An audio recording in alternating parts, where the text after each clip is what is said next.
Americans are spending $11 billion a year on survival gear. Freeze-dried food buckets, titanium cook sets, satellite communicators, bunkers, bug-out bags that cost more than most people's first cars. And yet, the people who actually survived on this continent for tens of thousands of years, across every climate and every season, through drought and blizzard and famine and war, spent almost nothing. The Cree, the Lakota, the Apache, the Haudenosaunee, they didn't have Amazon Prime. They had something the modern prepper industry will never sell you because it can't be packaged, can't be patented, and doesn't need a subscription to work. It was knowledge. And it was so effective that when Arctic explorer Vilhjálmur Stephenson wrote about indigenous food technology in the early 20th century, military researchers paid attention for decades afterward. The knowledge was real, the techniques were proven, and somehow we walked away from almost all of them. Imagine it is deep winter on the northern plains, somewhere around 1810, before European settlement has fundamentally reshaped the land. A Cree woman is working at dawn, her breath fogging the cold air, her hands moving with a confidence that comes not from years of practice, but from generations of it. She is making pemmican, the survival food that would later fuel Arctic expeditions and spark a literal war over its supply. She is pounding dried bison meat to near powder between two flat stones, the sound low and rhythmic, almost meditative. Then she folds in rendered tallow, still warm and liquid, packing the mixture tight. The smell is rich, animal, nothing like the chemical saltiness of a modern energy bar. When she is finished, that compact mass will hold roughly 3,500 calories per pound. It will last years without refrigeration. It will keep a person alive and functional in conditions that would kill someone whose entire preparedness strategy lives inside a plastic tote in their garage. She is not doing anything magical. She is doing something engineered, refined across centuries of field testing in conditions where failure meant death. So the question worth asking is this. Drop a comment right now and tell me this. Have you ever bought a piece of survival gear, studied it carefully, felt completely prepared, and then quietly wondered whether if things actually went sideways, it would actually be enough? Because I think a lot of people feel that way and never say it out loud. Stay with this video because what you are about to discover will change how you think about what real preparedness actually looks like. Here is what modern prepper culture looks like up close. The average well-stocked prepper has a 72-hour kit, maybe a 30-day food supply, a water filter, a fire steel, and a multi-tool. The food is freeze-dried, packaged in number 10 cans, and costs somewhere between $7 and $15 per meal. The calories per pound average around 1,200, decent but not extraordinary. The shelf life claims 30 years, assuming stable storage temperatures. The fire steel makes sparks, but sparks are not fire. And more than half of people who own one have never actually started a fire with it in wet conditions. Compare that to pemmican, 3 ingredients, dried meat, rendered fat, and sometimes dried berries. No packaging, no electricity, no expiration date printed on a can. Historical accounts document pemmican lasting decades when properly stored. In 1902, Arctic explorer Frederick Cook opened a tin of pemmican that had been stored for over 20 years and found it fully edible. The Hudson's Bay Company built its entire fur trade logistics empire around this food, spending 5,000 pounds sterling between 1839 and 1841 just to purchase it from Métis producers. They weren't romanticizing indigenous culture. They were running a business that could not afford to fail, and they knew which food system actually worked. When European settlers arrived and began displacing indigenous peoples, they did not simply take land. They took that land's operating manual.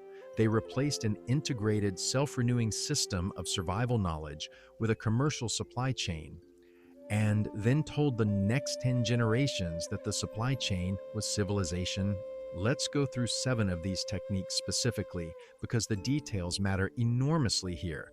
The first is pemmican, which we have already introduced, but the science behind why it works is worth understanding precisely.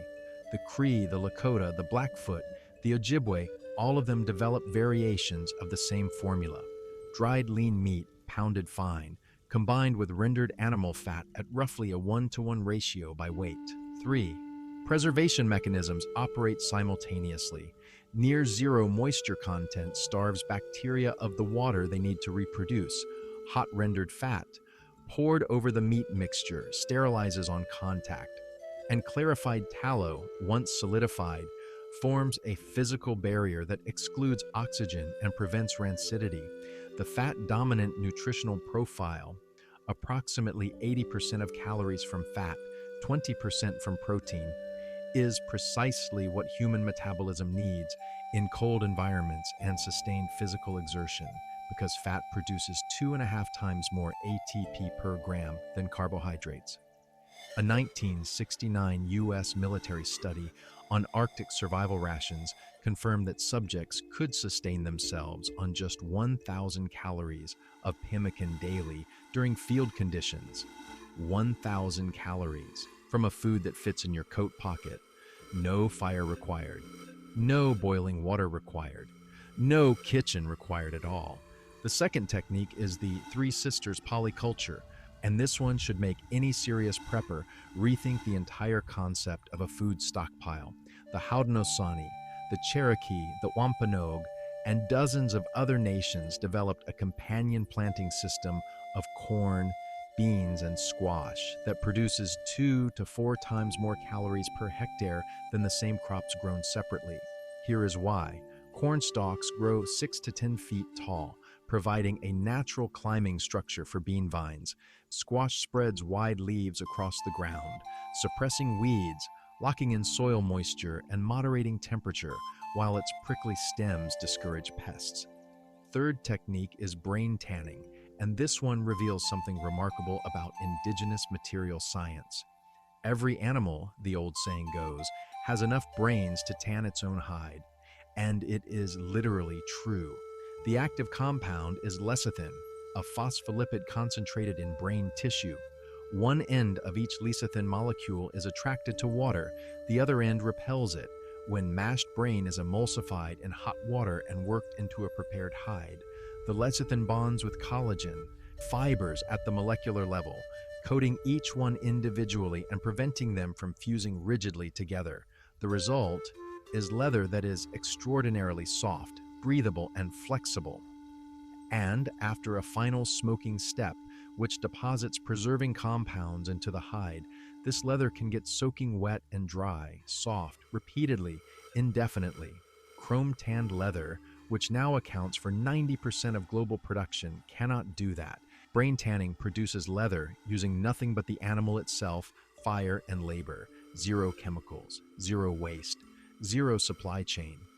Think of it like this. Modern leather manufacturing is a factory assembled from toxic inputs. Brain tanning is a closed loop where the animal provides everything, including the processing agent. The fourth technique is stone boiling, and this one deserves more attention than it gets because it solves a problem that almost no prepper gear kit addresses. How do you cook food if your containers are lost, broken, or unavailable? Indigenous peoples across North America had been doing this for at least 4,800 years. You heat dense, non-porous stones. Quartzite and basalt work best, as documented by researcher Alston Toms in the Journal of Archaeological Science, in open fire until they reach temperatures above 500 degrees Celsius. You transfer them with forked sticks into water held in a birch bark basket, a green hide, a wooden container, or even a ground pit lined with animal skin. The superheated stones flash the water to a rolling boil within seconds. Fire-cracked rock is among the most common archaeological artifacts at Native American sites across the entire continent. If you are finding this valuable, go ahead and hit like because we are barely halfway through. The fifth technique is birch bark fire starting, which works when everything else fails for a reason. Birch bark ignites reliably even when wet because of a compound called betulin, a triterpenoid that constitutes up to 40% of birch bark by dry weight. It is hydrophobic, meaning water cannot penetrate it. It is highly flammable, meaning it burns powerfully even when saturated. The white color of birch bark is literally betulin crystals reflecting light back at you. The Ojibwe built their entire civilization around this material, not just as a fire starter, but as the structural material for canoes that could carry 12-meter vessels with 2,300 kilograms of cargo at 7 to 9 kilometers per hour. Seams were sealed with pine pitch, a mixture of tree resin and charcoal that recent GCMS analysis, published in the Journal of Archaeological Science Reports, confirmed was used by the Jicarilla Apache, the Diné, and the Ute as a universal waterproofing and adhesive compound. Pine pitch sealed baskets into functional canteens, sealed wounds, attached arrowheads to shafts and waterproof moccasins, two materials. Unlimited applications, and modern science has now found that betulin and its derivative betulinic acid show antibacterial, antiviral, and anti-tumor properties currently under active pharmaceutical research. The sixth technique is what the U.S. Army called, in its own official documentation, an irreplaceable capability. Between 1871 and 1886, the Army enlisted approximately 4,672 Apache scouts for reconnaissance and combat duty. 10 received the Medal of Honor. General George Crook, after years of failed pursuit of Geronimo, arrived at a conclusion that appears repeatedly in the military record. It took an Apache to catch an Apache.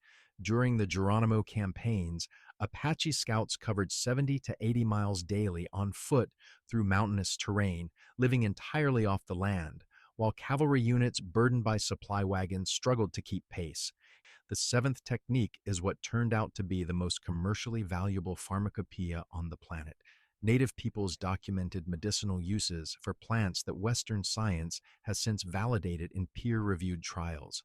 Willow bark, used by the Cherokee and Iroquois for pain and fever, contains salicin, which the liver converts to salicylic acid, the same compound Bayer synthesized in 1899 and named aspirin.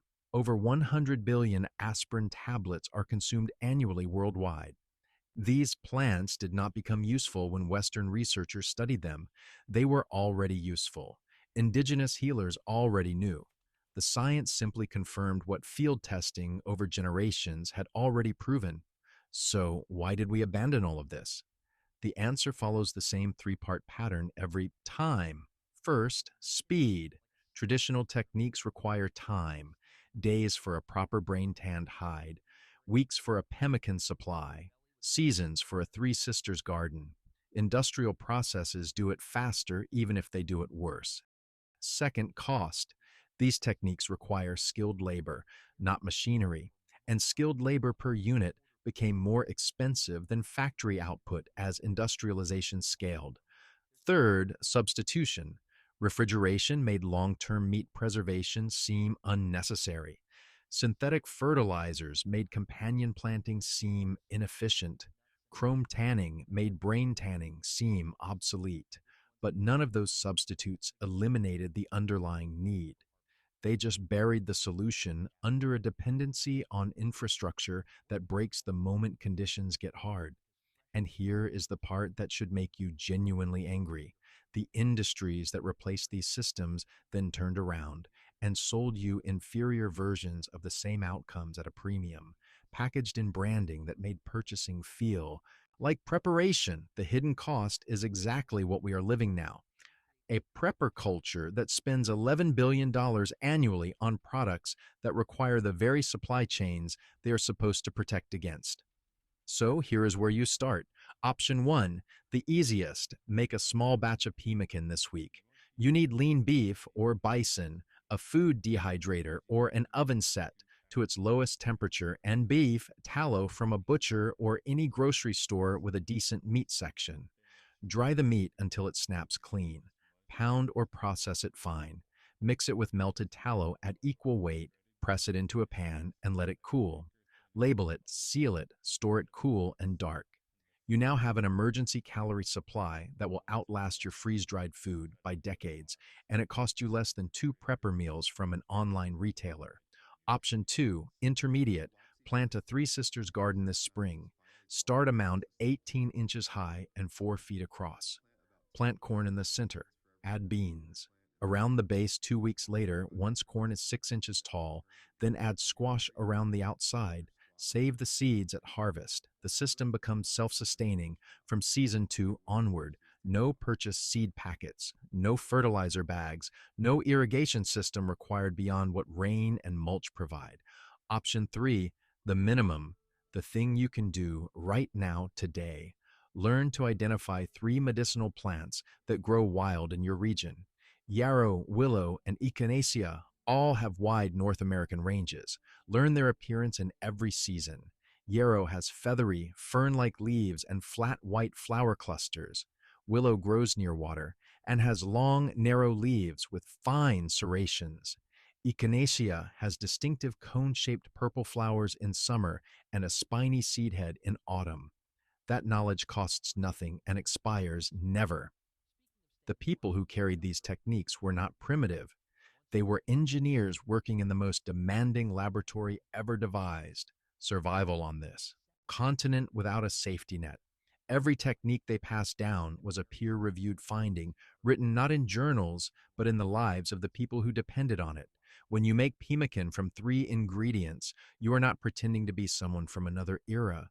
You are recovering a technology that belongs to this land and always has. When you plant corn, beans, and squash together, you are running a biological system more sophisticated than anything in a standard backyard garden guide.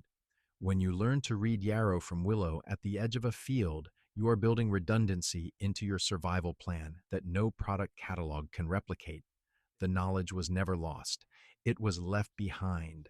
And there is a difference because one means it is gone and the other means it is still there, waiting. If you want more of this, techniques that the modern world buried but never destroyed, subscribe, because that is exactly what this channel is here to uncover. And tell us in the comments, which of these 7 techniques are you going to try first, or tell us what forgotten knowledge you want us to investigate next. We are listening.